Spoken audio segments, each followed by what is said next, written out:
छात्र छात्राओं, Krishna group of college में आप सभी का स्वागत है, वेलकम है। आज हम बीएड प्रथम वर्ष के अंतर्गत जो हमारा पहला ही एग्जाम पेपर है समकालीन भारत एवं शिक्षा, उसको हम काफ़ी दिन से पढ़ा रहे हैं। वैसे तो उसमें हमारी दूसरी यूनिट जो है आपकी, जिसमें ब्रिटिश कालीन शिक्षा के अंतर्गत हमारी शिक्षा ने क्या प्रोग्रेस की है, कहाँ तक उसकी ग्रोथ हुई है, कैसे कैसे उसका अरेंजमेंट किया गया, उसके बारे में हमने अध्ययन किया है। उसी कड़ी में 1944 के लगभग एक रिपोर्ट आई थी, सार्जेंट रिपोर्ट, है ना। तो उन्होंने अपने कुछ सुझाव दिए हैं अपनी शिक्षा से संबंधित, प्राथमिक शिक्षा से संबंधित, माध्यमिक शिक्षा से संबंधित, उच्च शिक्षा से संबंधित और उनके प्रशासन के संगठन से संबंधित कुछ सुझाव दिए थे। वो हमने पिछली वीडियो में पढ़े हैं, पिछले लेक्चर में हमने उसको अच्छे पूर्वक अच्छे ध्यान से उसको हमने समझने की कोशिश की है, पढ़ने की कोशिश की है। आज हमारा जो आगे के उनके कुछ सुझाव थे उनको हम पढ़ने जा रहे हैं। जैसे आपका औद्योगिक एवं तकनीकी शिक्षा संबंधी सुझाव, औद्योगिक शिक्षा या टेक्निकल एजुकेशन जो है वो किस प्रकार की यहाँ होनी चाहिए थी, उसके बारे में उन्होंने अपने कुछ सुझाव दिए हैं। जैसे केंद्रीय शिक्षा सलाहकार बोर्ड जो था उसको यह कार्य सौंपने के लिए कहा गया था कि भारत की जो प्राथमिक शिक्षा से लेकर के उच्च शिक्षा तक का जो कार्य है वो किस प्रकार से यहाँ पर हुआ है वो आपको देखना है। उसकी जांच करने के बाद में जो उन्होंने अपनी रिपोर्ट सौंपी थी उसी को सार्जेंट योजना कहा गया है। तो उसी में केंद्रीय शिक्षा सलाहकार बोर्ड ने उस समय जो था वो उसकी सम्मति में औद्योगिक एवं तकनीकी शिक्षा सामान्य शिक्षा से भिन्न है। जो सामान्य शिक्षा दी जाती है आपकी प्राथमिक स्तर की हुई, सेकेंडरी स्तर की हुई, हायर स्तर की हुई, है ना, उस तरह की जो शिक्षा होती है वो एकेडमिक वो अलग होती है और औद्योगिक और आपकी तकनीकी शिक्षा जो है वो अलग होती है। तो इसलिए इसका प्रशासन और संगठन भी अलग से ही होना चाहिए। जब उसका पाठ्यक्रम का ऑर्गेनाइजेशन ही अलग तरीके से है तो उसका संगठन जो है, उसका जो प्रशासन है वो भी अलग से ही होना चाहिए। और इसके लिए उन्होंने विभिन्न प्रकार के अपने सुझाव दिए हैं। वो कैसे सुझाव दिए हैं, जैसे देश में एक राष्ट्रीय तकनीकी शिक्षा परिषद की स्थापना की जाए। राष्ट्रीय तकनीकी शिक्षा परिषद जो आपके national council for technical education के नाम से उसको जाना जाता है, उसकी एक स्थापना यहाँ पर की जाए, जो पूरे भारत की एक राष्ट्रीय शिक्षा जो है, जो आपकी औद्योगिक और आपकी टेक्निकल एजुकेशन से संबंधित होगी, वो सारा का सारा जो है उसका प्रशासन संगठन जो है वो उसी समिति का काम होगा, उसी परिषद का काम होगा। उसके मानक बनाना, उन मानकों के अनुसार शिक्षा को वहां पर चलाना पूरे भारत में। तो एक परिषद की स्थापना की जाए और यह परिषद जो है तकनीकी शिक्षा की नीति निर्धारण करेगी और विभिन्न प्रकार की तकनीकी संस्थाओं में समन्वय स्थापित करने का भी कार्य करेगी। जो विभिन्न प्रकार की हमारे यहाँ तकनीकी शिक्षा चल रही होगी या चलेगी, उसमें कोऑर्डिनेशन बनाने का काम करेगी, उसमें एक समन्वय स्थापित करने का काम करेगी, उसको साथ साथ लेकर के चलेगी। एक पूरी जो तकनीकी शिक्षा है उसकी एक पॉलिसी का निर्धारण करना जो है, ये सारा का सारा जो काम है वो उस परिषद का होगा, जो एक national council of technical education जो आपकी बनाई गई है वो परिषद, उसी का कार्य सारा का सारा ये होगा कि पूरी शिक्षा का उद्देश्य क्या होना चाहिए, उसका एक टीचर्स को अपॉइंट करते हैं, उसकी क्वालिफिकेशन क्या होनी चाहिए, एक जो पाठ्यक्रम निर्धारित करते हैं, जो मेथड निर्धारित करेंगे, वर्कशॉप भी इसमें होगी, ट्रेनिंग कार्य भी इसमें होगा, इवैल्यूएशन भी होगा, आपका एग्जामिनेशन भी होगा, पूरा का पूरा जो एक पॉलिसी होगी वो सारी की सारी उस परिषद का ही एक ये कार्य होगा कि वो उसको इस तरह से निभाए। दूसरा इन्होंने बताया है कि देश के जो उद्योग है और व्यवसाय के जो क्षेत्र है उसमें 4 तरह के व्यक्तियों की मांग है। जो फिलहाल जो भारत में जो उद्योग धंधे चल रहे हैं, व्यवसाय, कारखाने, फैक्ट्रियां जो चल रही हैं, उसमें 4 तरह के जो है नागरिक चाहिए, 4 तरह के व्यक्तियों की उसमें डिमांड है।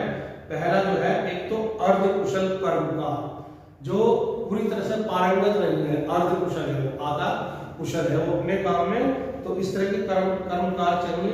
दूसरी जो है कुशल कर्मकार चाहिए, जो बिल्कुल स्किल्ड व्यक्ति है, जो इस तरह के उस फील्ड में अपने में। तीसरा इन्होंने बताया कि कनिष्ठ अधिकारी होंगे, यानी कि कुछ छोटे अधिकारी होंगे, कर्मचारी होंगे, है ना। और दूसरा उन्होंने उच्च अधिकारी। तो चार तरह के कुछ व्यक्ति बताए हैं कि जिनकी प्रत्येक कारखाने को, फैक्ट्री को, उद्योग धंधों को इनकी जरूरत है, और इनके फिर प्रशिक्षण शिक्षण की व्यवस्था निम्नलिखित में इसमें की जानी चाहिए। कैसे इनकी प्रशिक्षण शिक्षण व्यवस्था होगी उसके लिए अलग अलग इन्होंने बताया है।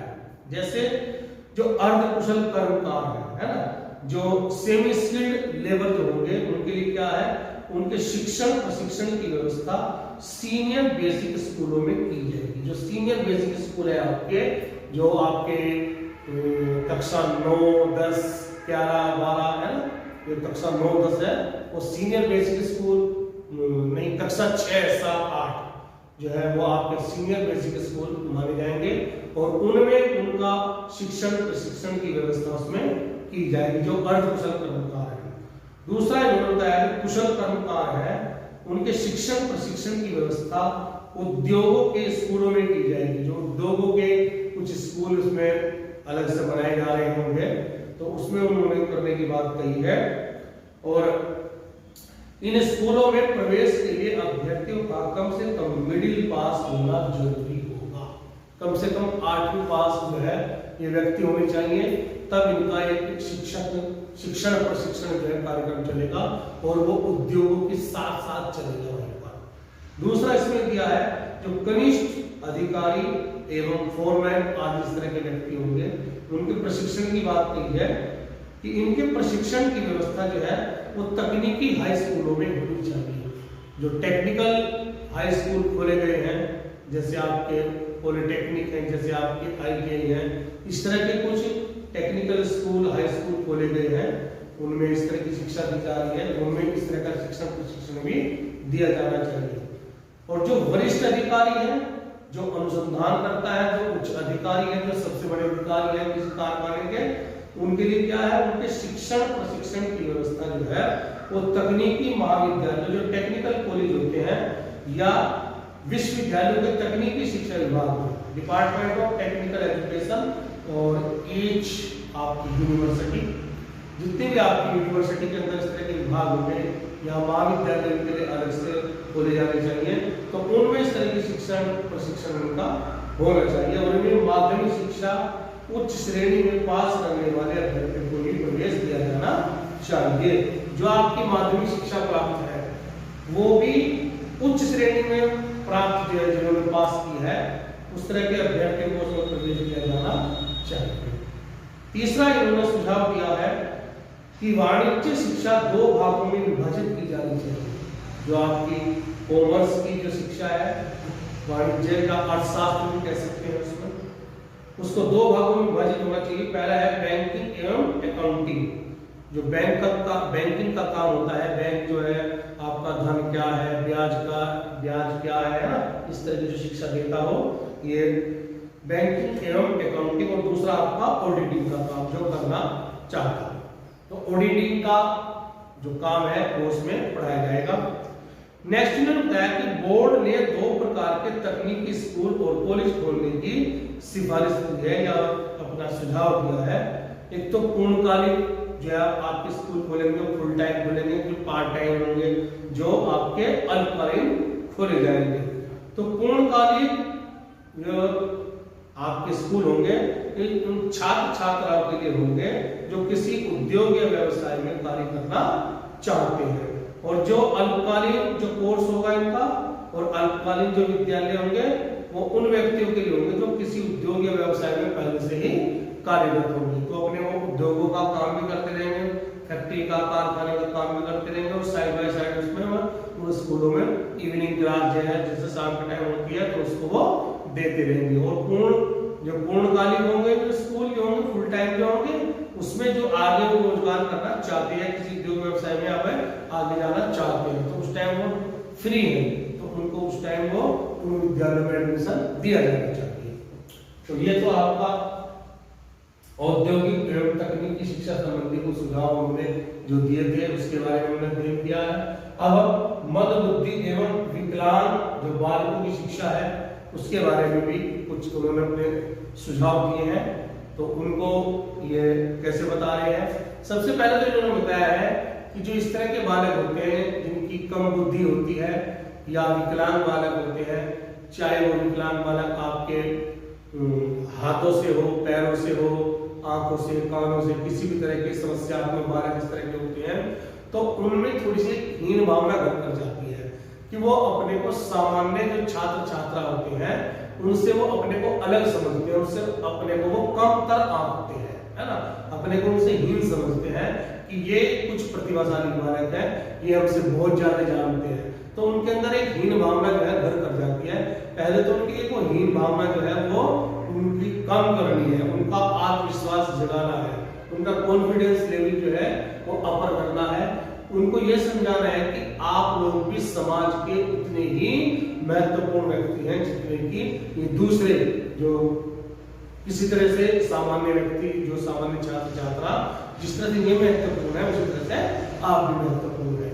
तो उनकी भी शिक्षा दीक्षा की बात कही है, फिर इन्होंने उसके उनके लिए कहा है कि इनके जो इस तरह के बालक बालिकाएं हैं उनकी शिक्षा अलग से ही, उनके लिए अलग से विद्यालय खोले जाने चाहिए और उनको स्पेशल एजुकेशन जो है उन विद्यालयों में दी जानी चाहिए, है ना।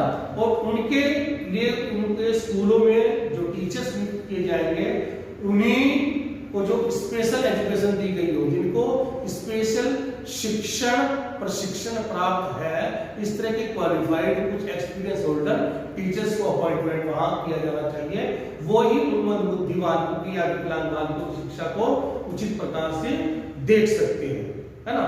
तो जैसे आपके गूंगे बहरे बालक होते हैं, जैसे आपके अपंग बालक होते हैं, तो इस तरह के बालकों की एक स्पेशल एजुकेशन होती है, तो उस तरह के वो अलग अलग विद्यालयों के लिए खोल देने चाहिए।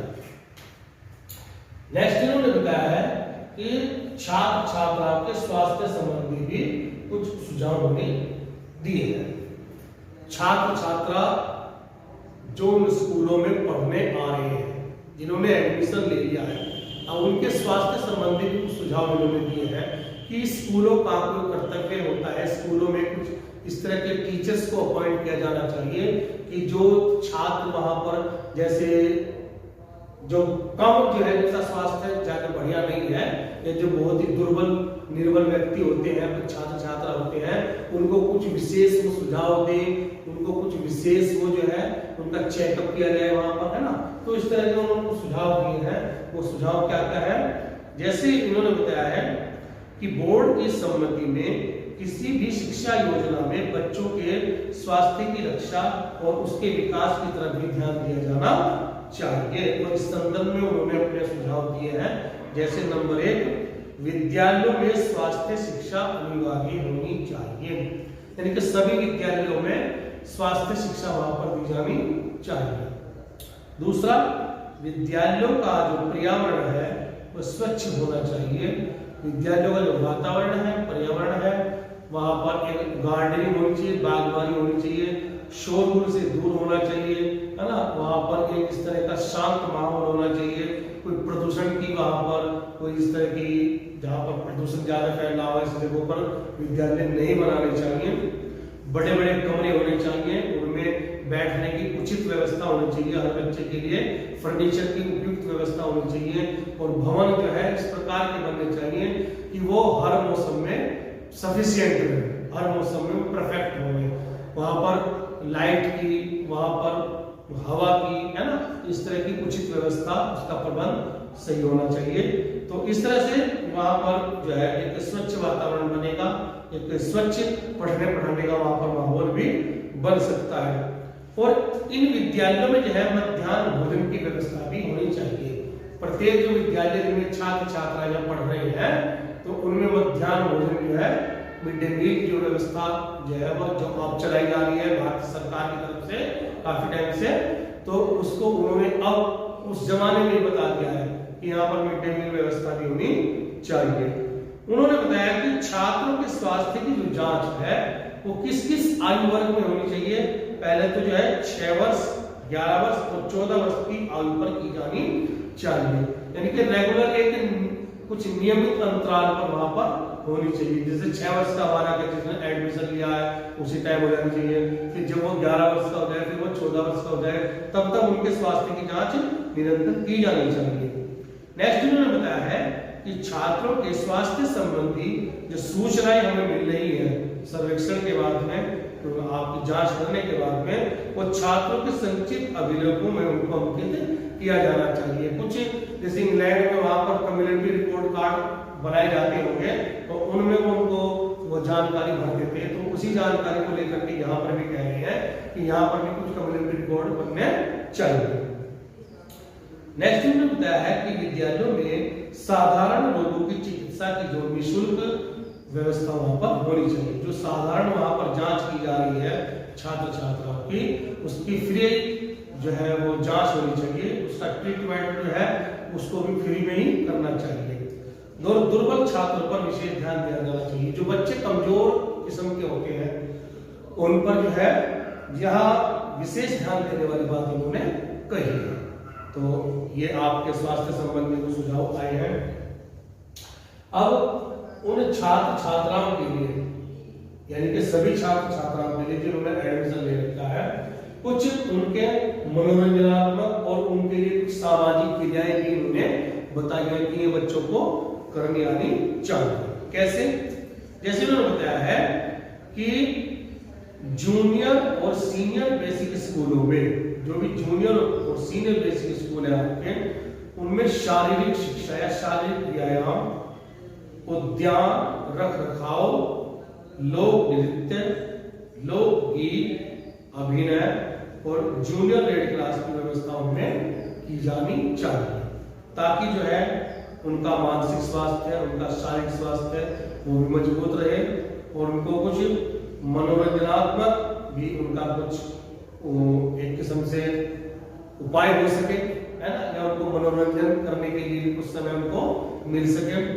नेक्स्ट उन्होंने बताया कि हाई स्कूलों में इन सब के साथ साथ कुछ एक वाद विवाद प्रतियोगिता भी होनी चाहिए। कुछ अंतर विद्यालय प्रतियोगिताओं का आयोजन भी किया जाना चाहिए। अंतर विद्यालय का मतलब यह है कि 3-4 विद्यालयों को इकट्ठा करके वहां पर कोई खेल प्रतियोगिता हो रही है, कोई निबंध प्रतियोगिता हो रही है, कोई क्विज इस तरह का चल रहा है, वहां पर कॉन्टेस्ट चल रहा है ना, तो इस तरह की चीजें वहां पर होनी चाहिए। तो एक मान लिया यही एक कॉलेज है, तो वहां पर उस कॉलेज में 2-3 कॉलेज के बच्चों को बुलाना चाहिए, या हमारा कॉलेज में चला गया कहीं पर, तो कहीं हमारे कॉलेज चले गए, कहीं से दूसरे कॉलेज हमारे यहाँ आ गए, इस तरह से कुछ आदान प्रदान भी उनमें होना चाहिए।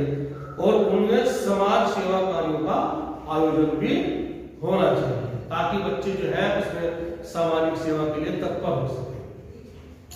नेक्स्ट इन्होंने बताया है कि शिक्षक प्रशिक्षण संबंधी भी कुछ कार्य चलाए जाने चाहिए, कुछ कार्यक्रम चलाए जाने चाहिए, क्योंकि जो जैसे उन्होंने यहाँ देखा है कि शिक्षण प्रशिक्षण की जो व्यवस्था उससे पहले हो रही थी वो सफिशिएंट नहीं थी, क्योंकि उन्होंने देखो अलग अलग क्लासेस के लिए अलग अलग एक अनुपात बताया है टीचर्स के लिए।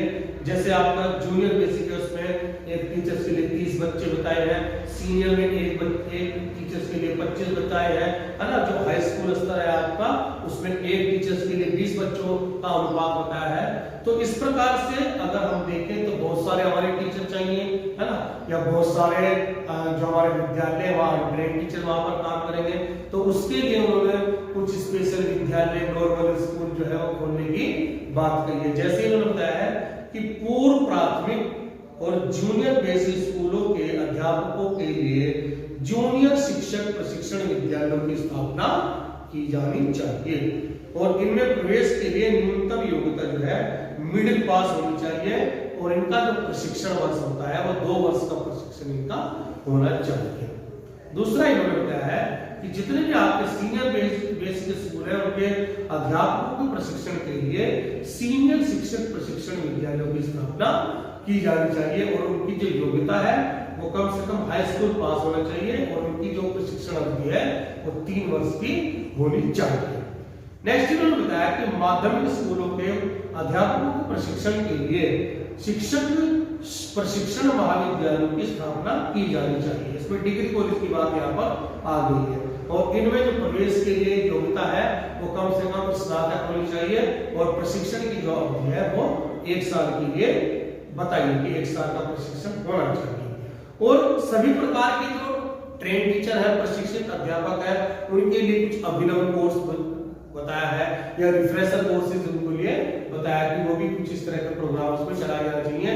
रिफ्रेशर कोर्स में जो है कुछ नई टेक्निक्स के बारे में, कुछ नई विधियों के बारे में बताया जाना चाहिए। कुछ उनको और अलग अपने पढ़ाने की विधियों में कैसे सुधार किया जा सकता है, कैसे परिवर्तन किया जा सकता है ना, उसके बारे में उसको बताया जाता है। तो वो सभी प्रशिक्षित अध्यापकों के लिए माना जाना चाहिए। और जहां तक संभव हो सके सभी प्रकार के शिक्षक प्रशिक्षण विद्यालय और महाविद्यालय आवासीय होने चाहिए, रेजिडेंशियल होने चाहिए। और उनमें जो प्रवेश लेंगे, उनमें जो बच्चे जो है अपना प्रशिक्षण लेंगे वो सारा का सारा फ्री होना चाहिए। किसी प्रकार का कोई उससे शुल्क नहीं लिया जाना चाहिए, बल्कि जो वहां पर निर्धन प्रशिक्षणार्थी होंगे उनको वहां पर आर्थिक सहायता मिलनी चाहिए, उनको छात्रवृत्तियां वहां पर मिलनी चाहिए। और इसमें जो टीचर्स वहां पर पढ़ाएंगे उनकी भी एक अच्छी सैलरी होनी चाहिए, उनकी भी सेवा शर्तों में जो है सुधार होना चाहिए। तो सभी स्तर के जो टीचर्स हैं उन सभी के लिए ये बात इन्होंने कही है, जो भी वहां पर प्रशिक्षण में उनको ट्रेन करेंगे टीचर्स को, कि उनकी सैलरी बढ़ानी चाहिए, उनको सेवा शर्तें बढ़ा देनी चाहिए। तो आगे ये आपका शिक्षण प्रशिक्षण संबंधी सुझाव है, उसके बाद में प्रौढ़ शिक्षा संबंधी सुझाव भी उन्होंने कुछ दिए हैं। प्रौढ़ शिक्षा के बारे में उन्होंने कहा है कि जो बच्चे, जैसे आपका 6 वर्ष से 14 वर्ष की आयु वर्ग के बच्चों के लिए कुछ शिक्षा का प्रोग्राम है, तो जो बच्चे कम से कम 10 वर्ष उनके आयु के ऐसे बीत गए हैं कि उन्होंने किसी भी तरह से कोई भी शिक्षा नहीं प्राप्त की है, किसी भी स्कूल में वो नहीं गए हैं, तो उनको प्रौढ़ शिक्षा के अंतर्गत बताया कि वो बच्चे जो है प्रौढ़ शिक्षा में अपने को साक्षर करेंगे, है ना। तो उसके लिए इन्होंने बताया है कि प्रौढ़ शिक्षा जो है कम से कम उसकी आयु 10 वर्ष और ज्यादा से ज्यादा उसकी आयु 40 वर्ष होनी चाहिए, वो प्रौढ़ शिक्षा का नाम जो ले सकता है। जैसे इन्होंने बताया है कि प्रौढ़ शिक्षा की व्यवस्था का उत्तरदायित्व जो है वो राज्य सरकारों पर ही होना चाहिए। राज्य सरकार ही उस शिक्षा का जो खर्चा है वो सारा वही वहन करेगी। दूसरा जो होता है कि प्रौढ़ शिक्षा का जो उद्देश्य है, प्रौढ़ों को केवल साक्षर बनाना ही नहीं होना चाहिए, उन्हें व्यवहारिक और व्यावसायिक ज्ञान और कौशल प्रदान करना भी होना चाहिए। उनको व्यवहारिक शिक्षा, उनको व्यावसायिक शिक्षा भी दी जानी चाहिए, उनको इस प्रकार की शिक्षा दी जानी चाहिए कि वो उनके रोजगार में आगे काम आ सके। तीसरा जो होता है कि प्रौढ़ शिक्षा का जो कार्यक्रम है वो क्षेत्रीय आवश्यकताओं के अनुरूप होना चाहिए। प्रत्येक क्षेत्र की अलग अलग समस्याएं, अलग अलग आवश्यकताएं, अलग अलग डिमांड होती है, तो उसके अनुसार उनका पाठ्यक्रम डिजाइन करना चाहिए। इसमें बताया है कि 10 वर्ष से 16 वर्ष तक के निरक्षर जो लड़के लड़कियां होंगी उनके लिए अलग अलग प्रौढ़ शिक्षा केंद्र खोले जाने चाहिए, लड़कियों के लिए अलग और लड़कों के लिए अलग। और 17 से 40 वर्ष तक की आयु वर्ग के जो युवक प्रौढ़ पुरुष होंगे और महिलाएं होंगी, उनके केंद्र जो है वो एक समान हो सकते हैं, यानी कि उसी केंद्र पर वो दोनों पढ़ सकते हैं। नेक्स्ट इन्होंने बताया है कि प्रारंभ में प्रौढ़ शिक्षा केंद्र प्राथमिक विद्यालयों के जो भवन होंगे उनमें, या जो स्वास्थ्य केंद्र होंगे उनमें उनकी व्यवस्था होनी चाहिए। और बाद में जब उसको लगता है कि ये कार्यक्रम हमारा अच्छा हो रहा है, इसके परिणाम जो है अच्छे मिल रहे हैं, तो उस पर पैसा खर्च करके अलग से विद्यालय खोलने की बात होनी चाहिए। प्रौढ़ शिक्षा की जो अवधि है वो कम से कम 1 साल की होनी चाहिए। एक प्रौढ़ शिक्षा केंद्र पर कम से कम 25 जो है अध्यापकों, 25 छात्र छात्राओं की व्यवस्था होनी चाहिए, उनको प्रौढ़ों की व्यवस्था होनी चाहिए। नेक्स्ट में इन्होंने बताया है कि प्रौढ़ शिक्षा को रोचक बनाने के लिए जो दृश्य श्रव्य सामग्रियां होती हैं उनका यूज किया जाना चाहिए, जैसे आपकी रेडियो है, ग्रामोफोन है, टीवी है ना, इंटरनेट है, इसके माध्यम से उनको पढ़ाया जाना चाहिए। तो इंटरनेट की सुविधा तो खैर उस समय नहीं थी, तो थोड़ा सा उस समय जो भी रेडियो रही है, जैसे आपका दृश्य सामग्री होगी या चार्ट है, आपके चार्ट पेपर है, मॉडर्न पेपर है, या ब्लैक बोर्ड के माध्यम से, है ना। और श्रव्य सामग्री जिसको हम सुन सकते हो, रेडियो हो गया, आपकी ग्रामोफोन हो गया, इसके माध्यम से। नेक्स्ट इन्होंने बताया है कि हर जो प्रौढ़ शिक्षा केंद्र होगा वहां पर पुस्तकालय की व्यवस्था और वाचनालय जहां पर बैठ करके पढ़ सकते हो, तो उनकी वहां पर व्यवस्था की जानी चाहिए।